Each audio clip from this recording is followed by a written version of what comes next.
So welcome back, everybody. Welcome back to the Canyon. Welcome back to another Wheelin Wednesday. The wheels, once again, they almost hit what I think everyone was kind of hoping for. But what they did hit on was, I've been working on little fella past couple days, on and off, because, you know, he got, if you've seen the Rover video, he got himself some nice new wheels and tires. Have been not working out particularly well for him. So, as such, I thought we should at least put something into getting him a little more capable. So, following the test of the Flash Hobby 35 amp, I was like, well, what's the lightest guy we've got? And there he is. So, he's on the 1700.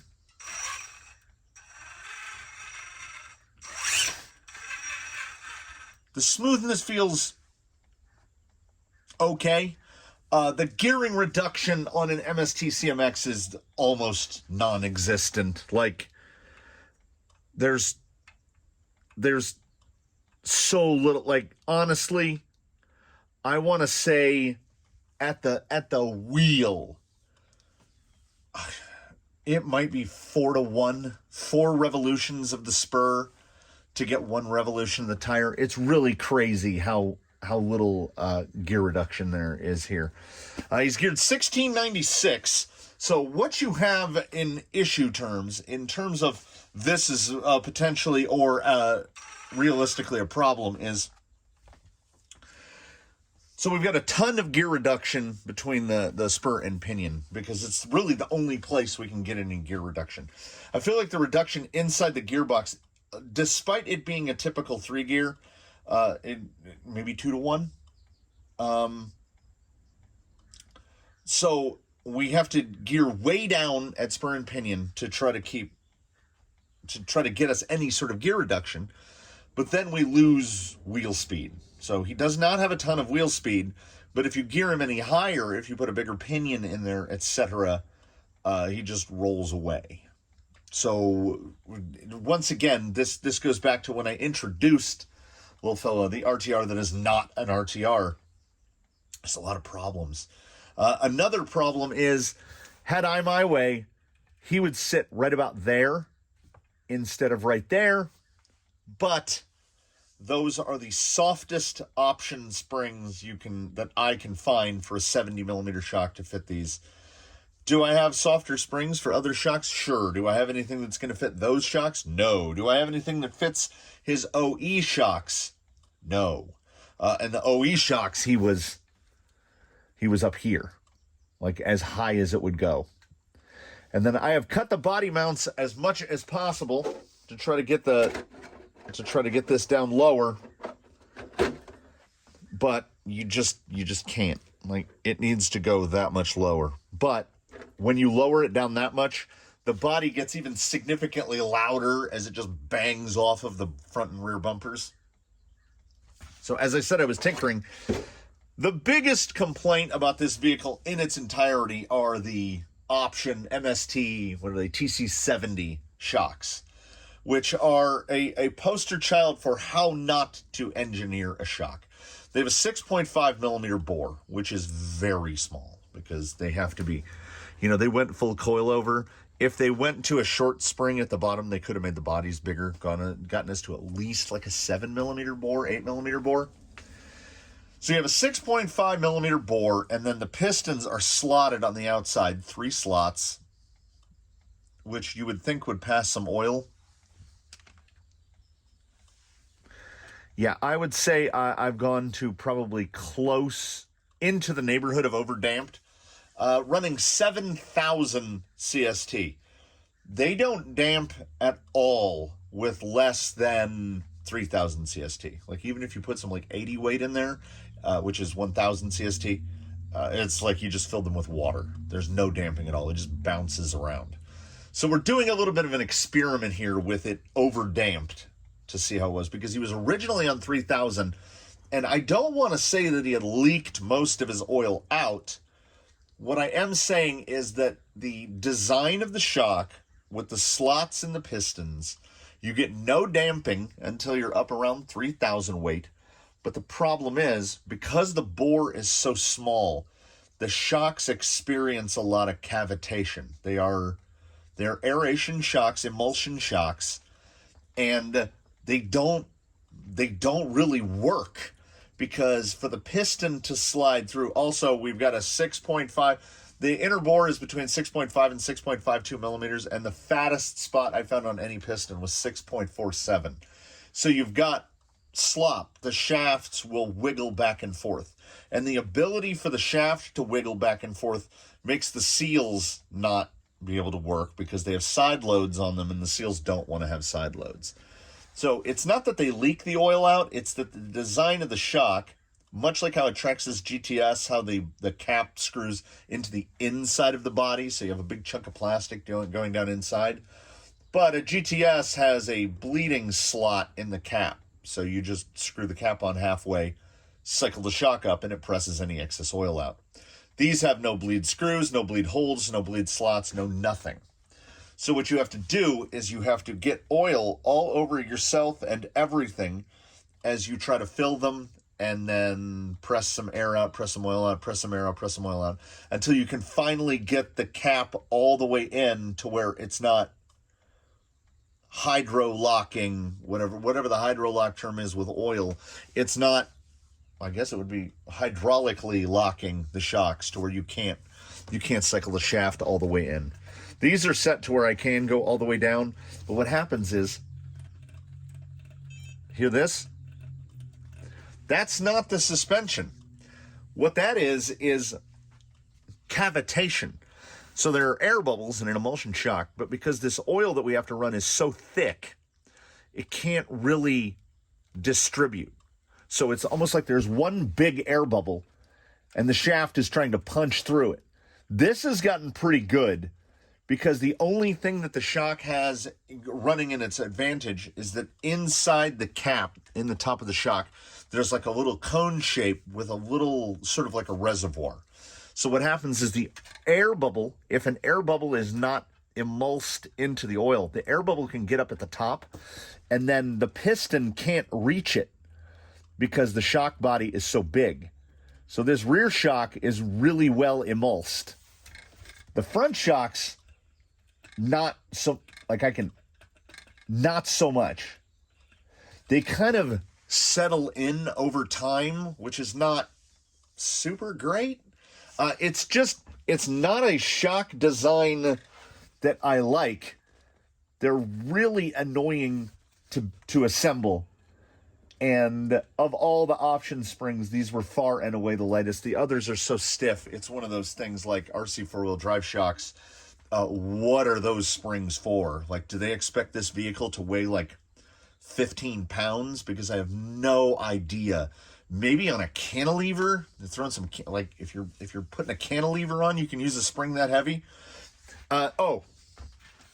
So while I had them apart, I put metal links in the front. These are something from Traxxas.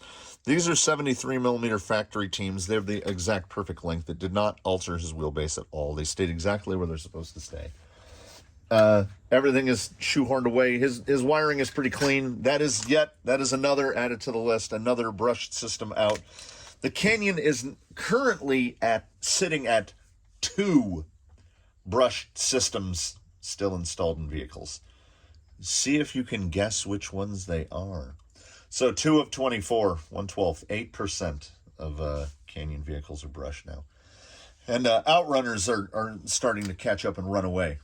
So what we're going to do is we're going to do what the wheels told us. We're going to go over and we're going to do the little complex at Slick Rock, and we're going to see how this thing does. I only changed the links to metal in the front because I will take any tiny little bit of front weight that I can. Somewhere out there is a knuckle that will fit, but the MST axles are clones of old 10-1 axles, so there's no camber angle built into the knuckle. Pretty much everything now, we can kind of see it on this one. See how there's that kingpin angle, right? So they angle the knuckle so that when the wheel turns, it basically stays level. The no camber, he does have a little bit of caster. He's got maybe 6 degrees of caster. It doesn't give you, it hurts your steering angle. They go to those angled knuckles to help improve steering angle. So this guy's turning circle is not phenomenally great for how small he is. That servo is very fast. His system is very fast. It's really controllable. I think that Flash Hobby 35 amp works pretty well. And should this motor prove not to do what we want to have it do, let me cut open a package here. This has been sitting here on the bench for a couple days because I'm just, I'm falling behind. But today is Wednesday, and what do we do on Wednesdays? We have a good time. So aside from having to wrench on those shocks, which is not something that I particularly enjoy, we're having a good time. Wow, this is wrapped and wrapped and wrapped and wrapped. Yet another joins. Does it tell us what it is? There we go. 3532 1470. So we're gonna drive this around, and I'm gonna see how I feel about it. And we are effectively limited to the obstacle chosen for us by the wheels. So if I decide that I don't like the drag brake, or I don't like the low end feel or whatever on that Flash Hobby, because once again, I have tried with this Flash Hobby motor, and I just can't find anything that I like it in. I have the other Flash Hobby that's slightly lower kV. It's in misdirection. It's great. I don't have a problem with it at all. This one, though, I don't know. And I'm thinking, well, we might have to re-gear, but I would probably just throw this thing in at the exact same gearing and see how it does. So I'm not saying that it's 100% certain that it is determined that I'll be changing the motor out, but let's just say the likelihood grows higher and higher the more I think about it. So let's put some clips and there's a lot more stuff that still needs figured out. If anyone out there has put knuckles, brass knuckles, on a CMX, particularly if they're of the Amazon variety, point me in the right direction, because his unsprung weight ratio is getting a lot better with those hot storms. Those hot storms are pretty heavy. I would still like a black wheel, but I can't find this style of wheel. I want something that looks kind of like a Steely, but I don't want one of the actual metal clamp it together Steelies. I like these just plain straight 6-bolt. Oh, and I guess it was the servo. And during the testing, these were all run forward, the arrow pointing towards the A. Let me see if I can clean one off so you can see it. These are, they would go that way. These are running arrow pointing the B. So today we're doing a whole bunch of stuff. We're testing stuff that I changed, made a bunch of changes all at once. We're testing the rovers backwards. And more likely than not, we will be throwing this 1470 in there and seeing how the 1470 does. Would these look all right, or are they too silver? I think they're too silver. I've been rambling on and on. I could have been rambling on and on out there. So let's move the rambling from indoors to outdoors. Some of you may remember that a few videos ago, I lamented over the gentlemen were weeding the yard immediately to my south. And it was one guy with a weed eater and one guy with a push mower, mowing basically a full acre. So they were there for about 12 hours. So the microphone should be picking up the sound of a weed eater right now. And that is the yard immediately to the west of the yard where the men spent 12 hours. That guy with the weed eater has been out there for 4 days. Sunday he weed eated for at least 8 hours. I mean, I understand. I am thrifty to a point, but guys, like you have to do some sort of cost-benefit analysis of what is my time worth, because I'm not going to spend 4 days weed eating a yard. Like, oh, also, you should be able to see there, I noticed that the little tip, the little muffler tip on the muffler had fallen off, so I made it a little aluminum muffler tip and glued that on there. Hopefully I didn't make it too big of like a real cannon there and it's gonna get scraped off on a rock, but you know, time will tell.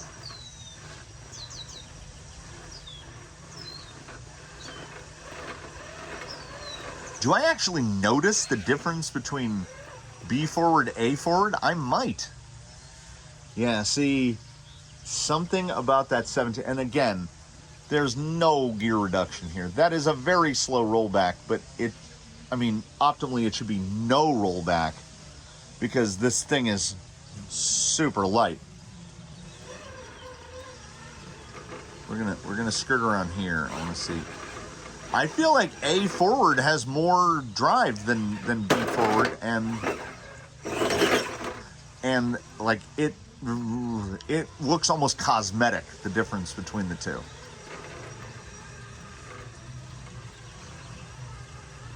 Okay, now here we have to bump because he's so short. Oh, no, okay, maybe not. Oh, look at, like, how is that rolling? Also, this is, again, when I'm determining what gearing is going to be, we're almost exclusively on the, get off, on the Amazon pinions, Hobby Park or whoever. They are not great.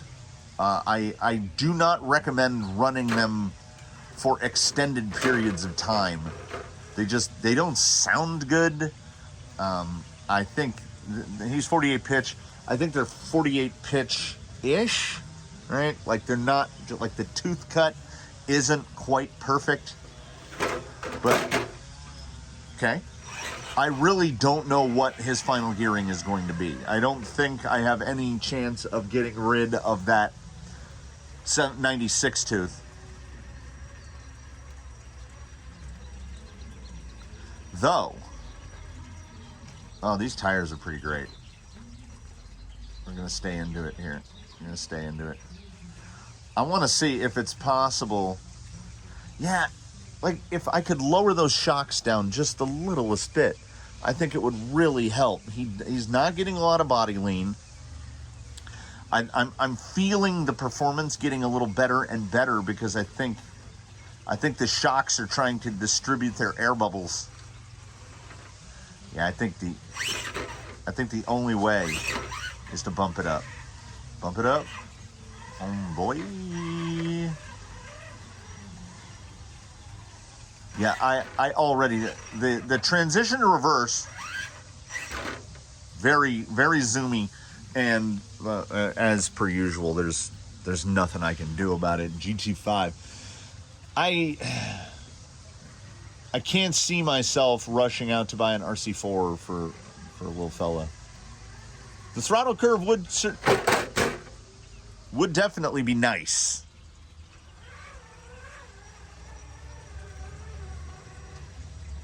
Yeah, the forward drive, the forward drive is pretty great on these, and the foam, the included foam is so soft. It is squishy soft.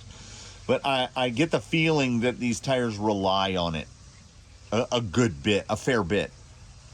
And he can get, all right, that tire's up pretty high there. How's he going to hold? So any worries about 7,000 CST being overdamped? Sounded like he hit a bunch of sheet metal. I don't think that is a problem here. Yeah, he's got some good pivot to him.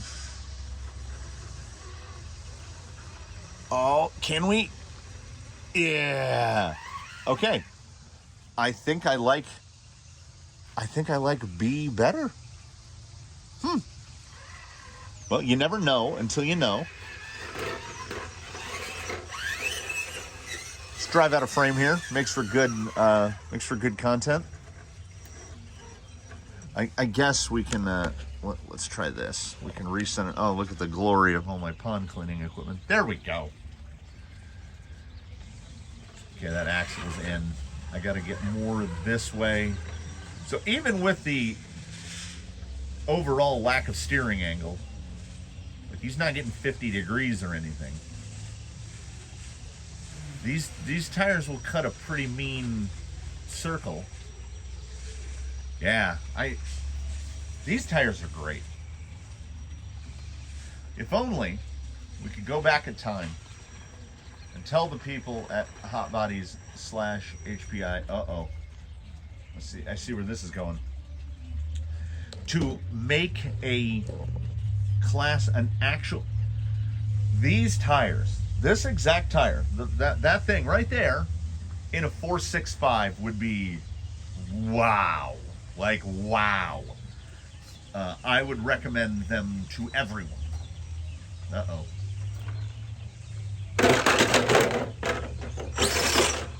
Oh, I wish that had been in frame. I genuinely do.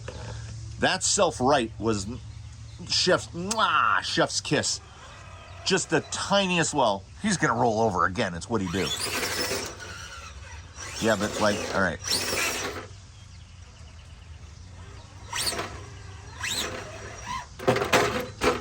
If the 1700, through design or whatever else, had just a little bit more drag brake,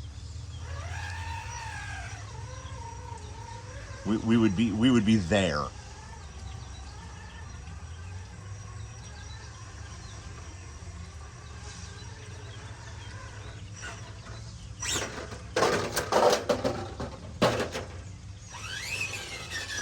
He falls so crazy. I will say this. Annoyances about the hop-up shocks aside, and those who know will know, there's not a ton of options in 70 millimeter shocks out there. Like almost all of the internal spring 70 millimeters, and I've bought my fair share of Amazon garbage, they don't compress all the way. So yes, now you have a 70 millimeter shock with like 10 millimeters of travel. I would like a bit more travel. The 7000 in this actually feels good. I just wish it was 1 to 2 rates softer on the spring. Okay, I'm gonna stay in this to see what we do. Yeah, the low. The only thing I do not like about the Flash Hobby 3530 1700 is the drag brake could be stronger.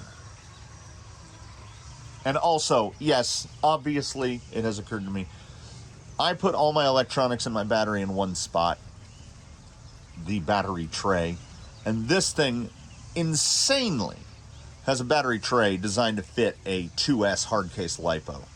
So obviously there's some intention out there to run this on 2S. And if you're running it on 2S, I think the wheel speed issues would obviously go away. You'd be going,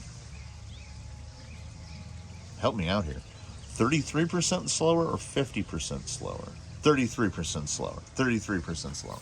So you'd be going 1/3 slower, which would be like adding gear reduction, but there's a lot less sauce there. Okay. Now I guess right here, the overall lack of drag brake is not hurting. And once again, things constantly in flux. Like, how is he not still rolling? Let me see.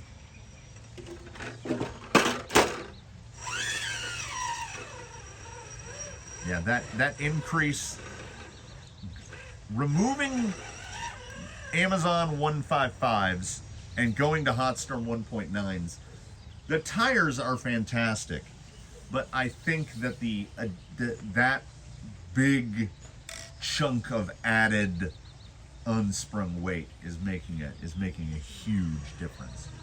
Now, if I could get softer springs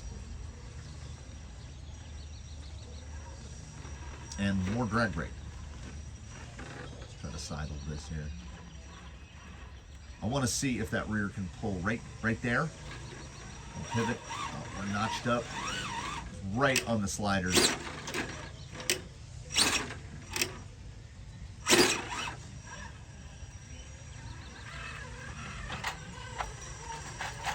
It's not, I mean, it's not awful by any estimation. It's just, you know, what do we always want? More. And I don't want, well, let's see him nose down. What's nose down drag rate look like?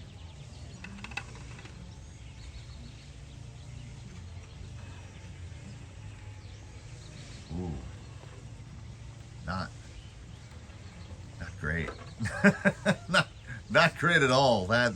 Usually, counter to what I would expect, nose down drag brake tends to be better. Not in this case. And I must say, I really love the little aluminum muffler tip. Patting myself on the, oh, that was great. Yeah, the more you go, the better the shocks get. But the motor, it is what it is, so it feels the same all the time. Because that, oh, well, oh, it's on a flat rock at the front. There we go, get over the rock.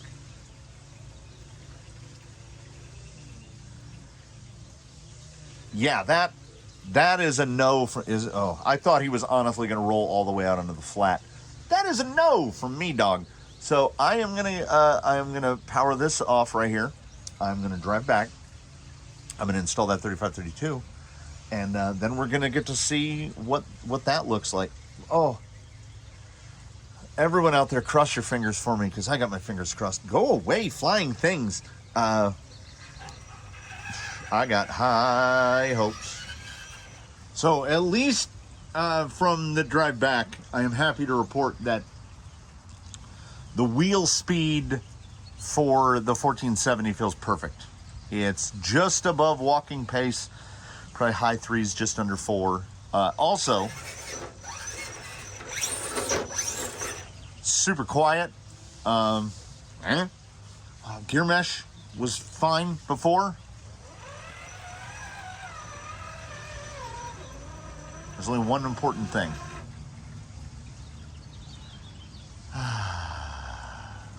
That is the official sigh. The Canyon sigh of relief.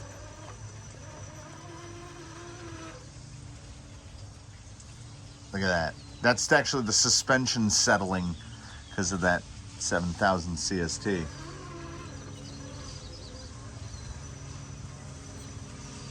I mean, it definitely feels more torquey.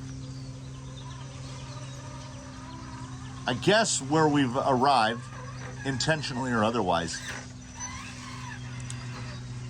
the Surpass / 9 iMod / whoever 3532 and 3542 Outrunners are my those are my guys.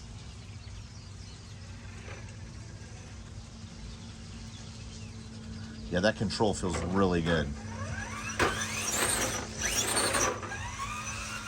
Yeah, oh, what a difference just that couple hundred kV makes.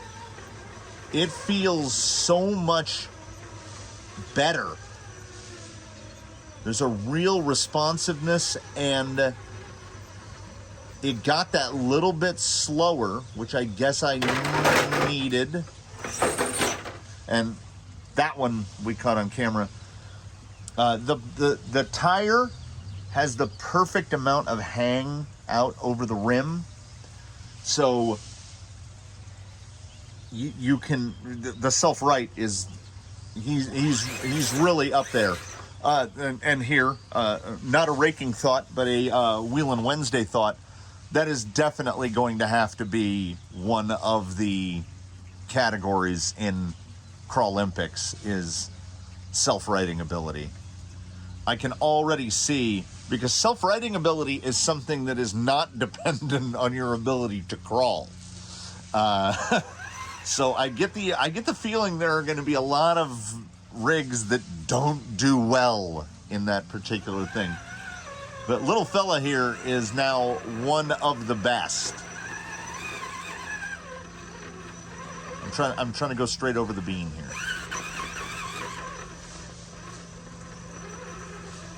Just can't. I think what it is this is a perfect wheelbase issue, where when I'm trying to get the rear axle to pull up over that kidney bean rock, the front axle is right up against the little step. So for him to be able to pull this, he is going to have to get a lot more side angle like that. Get a tire up and over. Yeah. Sidle it back the other way, maybe? No, we're going to go back the other way.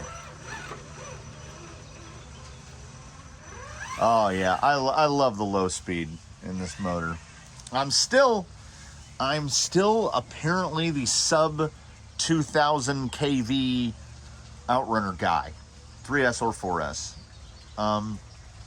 And as Yella has made the transition from 3S to 4S, we might be trading out his Team Brood 1650 for one of these 1470s. The 1470, again, this is sort of a test of it here. We can't take it out of here.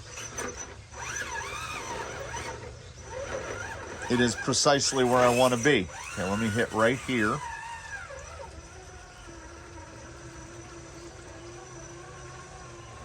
Tires good, speed control good. I'm not mad about the servo. That SA18 I think is rated at 222 ounces, and I guess that's fine because it's all speed. It's way faster than what we need, but it is light, and it does absolutely well enough. I have no desire to put a different servo into him at any sort of expense. It's, of all the things, it's the shock springs. His shock springs are what need to be addressed next. And again, there's that risk. I think the damping rate will be fine. So he should be able to side hill just fine because the oil's gonna hold him down. And I did, honestly, for a split second, I thought about, well, let's just go full droop and run no springs. I've tried it in a couple of instances, and I don't like it. I don't like it. There has to be some spring there. Daphne's running DravTech Ultra Softs in the back, 0.34 pounds per inch. But it's 0.34. There's still that amount giving resistance. And I don't like it. I feel like I feel he's oversprung. But I don't want to go to the absolute extreme of undersprung.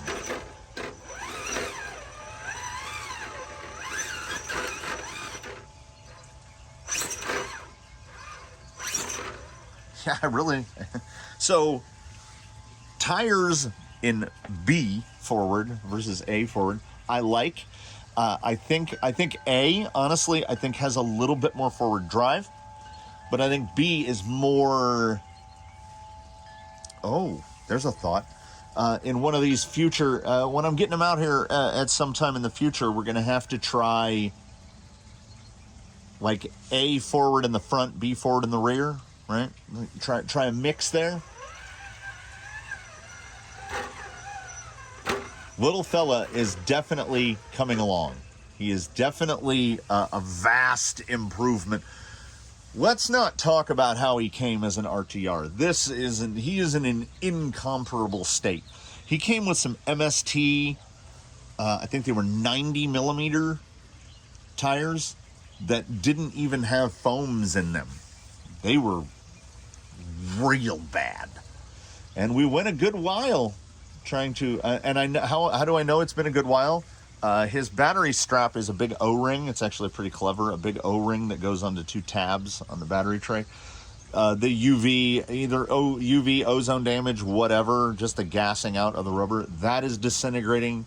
The little rubber O-rings that go between the body clip and the rear view mirror, those are disintegrating. Basically, any of the factory rubber that came in it is just disintegrating. Everything else seems to be in pretty good nick. And he is now genuinely a pleasure to drive. That tire on those wheels, and he's a twister. All the control in that motor, he's pretty great. Still, certainly not something that I give a glowing recommendation to. You have to put so much work and so much effort into this, and it's still going to have so many limitations. That 242 millimeter wheelbase, the inability to run any reasonably sized tire. So, I mean, like, honestly, this is the only tire I would recommend for this. 1.9 Rovers are the only tire that have worked on this even remotely well. And I'm realizing now, I'm getting the rap sign from the imaginary man that lives in my head. So I'm going to bid you farewell from this very overcast yet bird-filled Wednesday here in the canyon. I want to thank you all for watching. Thank you for coming along for the canyon journey. We are going to have to do a Doodlebug versus Little Fella matchup once everybody's a little more settled in. So please do comment below. Drop a like if you liked it. Subscribe if you haven't. Do consider a channel membership. All the usual stuff that we end these videos with. I thank you once again for joining us. We look forward to seeing you next time. And in between now and then, please one and all do your very best. Have a good one, everybody. We will catch you in the next one.